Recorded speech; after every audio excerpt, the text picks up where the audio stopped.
Wagwan family and Shalom remnants. We are still in the archives. In our last session, we proved how the world stole our intellectual property, our mathematics, our agriculture, our medicine, and our blueprints. But today, we are going deeper. We are addressing the psychological theft. They try to tell us that our modern culture, our love for gold, our desire to be fresh, our need to be clean, is just a ghetto trait or a trauma response to the iron chains of slavery. That is a massive deception. What the world calls a lack of education or the effects of slavery is actually our divine royal frequency crying out from the inside. Today we prove that our attire, our hygiene, and our jewelry are not an accident. It is a kingdom reflex. Let's unseal the records.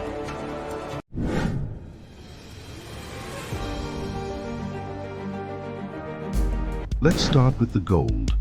There is a global myth that our people mass consume gold chains and jewelry. This is seen as a subconscious reaction to the iron chains we wore on the auction blocks. The archives say otherwise. Long before the iron chains of the transatlantic trade, there were the golden chains of the kingdom. Listen to the Most High speaking directly to our ancestors in Ezekiel 16:11-12. I decked thee also with ornaments, and I put bracelets upon thy hands, and a chain on thy neck, and I put a jewel on thy forehead, and earrings in thine ears, and a beautiful crown upon thy head. God himself was our stylist. A gold chain was the ultimate symbol of Hebrew authority. When Joseph was elevated in Egypt, and when Daniel was promoted in Babylon, the very first thing placed around their necks was a chain of massive gold. We don't wear gold because we were slaves. We wear it because we are royalty. We wear it because we are royalty, remembering who we are.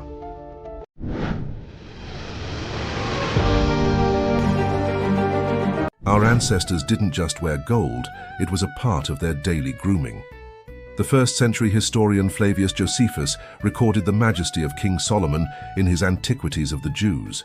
Josephus documented that Solomon's personal royal guard, tall, striking young men of Judah, used to sprinkle actual gold dust into their hair every morning, so that when the sun hit them, their heads would glitter like fire. The desire to shine, to stand out, and to be visually magnificent isn't vanity. It is the ancient standard of Israel.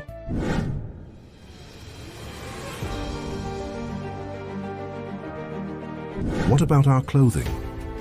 Today, pure, high-grade linen is one of the most expensive luxury fabrics on the market. But for our ancestors, it was standard issue. In Exodus 39, the Most High commanded that the garments of the high priest be made of fine twined linen woven with gold thread, blue, purple, and scarlet.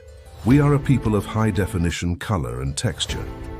Even in the New Testament, when John the Revelator sees Christ in his glorified state in Revelation 1:13, the Messiah isn't wearing rags.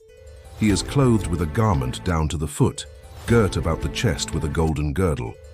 Our King is dressed in gold, and so are his people.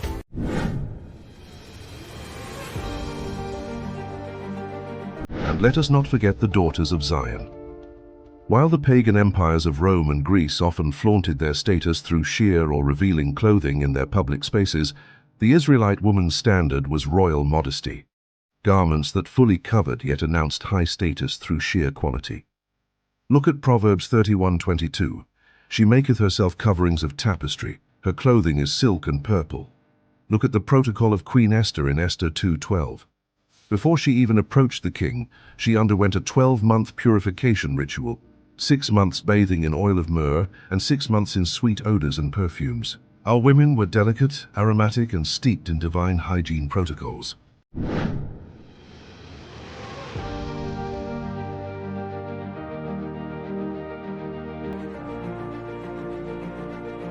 This brings us to the greatest irony of modern history: hygiene.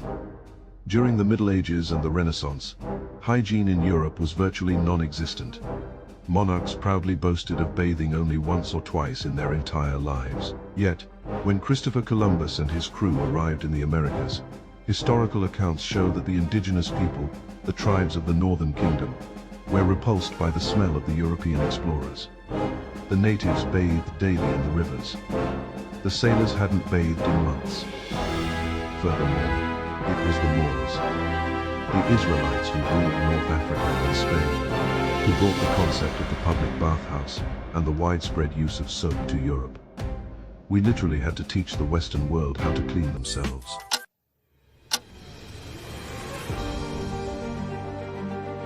Why were we so clean?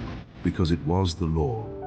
Long before modern sanitation, Deuteronomy 23:12-13 commanded our ancestors to keep a latrine space completely outside the camp.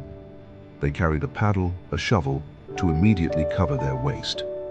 This one law prevented the plagues that wiped out millions of Europeans who threw their waste out of windows into the streets. And we didn't just wipe, we washed. Leviticus 15 outlines strict laws for bodily fluids and hygiene, specifically commanding the use of running water. We were using the science of the bidet and the flowing shower thousands of years before the French gave it a name. We were commanded to be physically immaculate because we were hosting the Spirit of the Most High.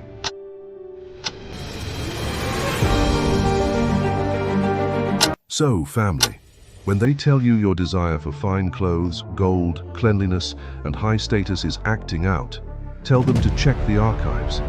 It's not a trauma response, it's the kingdom reflex. You are remembering who you are. You are attempting to attire yourselves like the gods you were created to be. But the truth doesn't stop here. History books painted the ancient world white. We are about to take the paint off. In our upcoming series, we will dive into the hidden history of the black nobility. We will unseal the true identity of King James and look at the true origins of the Spartans. You won't want to miss that. Stay locked in, keep seeking, and remember, the archives don't lie. To learn more about the hidden documents and maps which reveals our real history, click the link in the top right corner and look out for the next video about the Rastas and their one love culture, its effects and how it coincide with the hidden documents and maps. Bless up, walk good, and stand tall. The remnant is awake. See you in the next one.